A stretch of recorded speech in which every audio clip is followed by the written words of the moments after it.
नमस्तेस्तु भगवन् विश्वेश्वराय महादेवाय त्र्यम्बकाय त्रिपुरान्तकाय त्रिकाग्निकालाय कालाग्निरुद्राय नीलकण्ठाय मृत्युञ्जयाय सर्वेश्वराय सदाशिवाय श्रीमान् महादेवाय नमः।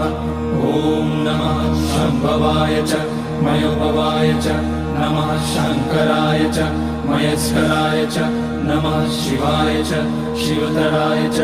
ॐ त्र्यम्बकं यजामहे सुगन्धिं पुष्टिवर्धनम् उर्वारुकमिव बन्धनान् मृत्योर्मुक्ष्यमामृतात्। नागेन्द्रहाराय त्रिलोचनाय भस्माकराय महेश्वराय नित्याय शुद्धाय दिगम्बराय तस्मै नकाराय नमः शिवाय।